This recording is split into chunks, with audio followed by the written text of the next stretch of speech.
Bhavnagar local crime બ્રાન્ચને વધુ એક મોટી સફળતા મળી છે। એલસીબીની ટીમે ડાઠા પોલીસ મથક વિસ્તારમાં દરોડો પાડી લગભગ 19,42,000 રૂપિયાના વિદેશી દારૂ અને બિયરના જથ્થા સાથે એક આરોપીની ધરપકડ કરી છે। મળતી માહિતી મુજબ પોલીસને બાતમી મળી હતી કે સુરતથી મહુવા તરફ જરી એટલે કે વેસ્ટ કચરાની આડમાં વિદેશી દારૂનો જથ્થો આઈસર ટ્રકમાં લઈ જવાઈ રહ્યો છે। ચોક્કસ બાતમીના આધારે એલસીબીની ટીમે બોરડા ગામ નજીક વોચ ગોઠવી હતી અને શંકાસ્પદ આઈસર ટ્રકને અટકાવી તપાસ હાથ ધરી હતી। તપાસ દરમિયાન ટ્રકમાંથી 1,751 વિદેશી દારૂની બોટલો અને 1,872 બિયર ટીન મળી આવ્યા હતા।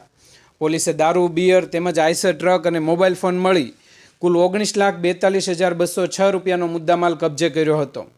આ કેસમાં કથિવદરના અર્જુનભાઈ મથુરભાઈ સોલંકીની ધરપકડ કરવામાં આવી છે, જ્યારે વિવેક ઉર્ફે દીપક ગુજરિયા, ભાવેશભાઈ રણછોડભાઈ વાજા, ભાવેશ કરશનભાઈ સોલંકી અને રાજુભાઈ વાઘ જેઓ ફરાર હોય તેમને ઝડપી લેવા ચક્રો ગતિમાન કર્યા છે। આ સમગ્ર કાર્યવાહી પોલીસ ઇન્સ્પેક્ટર મયુર ધ્વજસિંહ સરવૈયાના માર્ગદર્શન હેઠળ પીએસઆઈ આર.એ. વાઢેર તેમજ વીસી જાડેજા તેમજ પીડી ઝાલા તેમજ એલસીબી સ્ટાફના દિલુભાઈ આહિર, અશોકભાઈ ડાભી, અરવિંદભાઈ બારૈયા, શૈલેષભાઈ રાઠોડ, હરપાલસિંહ સરવૈયા, વિજયભાઈ બારૈયા, ધ્રુવદેવસિંહ ગોહિલ અને વિશ્વજીતસિંહ ઝાલા વગેરેના આ કામગીરીમાં જોડાયા હતા। હાલ ડાઠા પોલીસ દ્વારા ગુનો નોંધી વધુ તપાસ હાથ ધરવામાં આવી છે।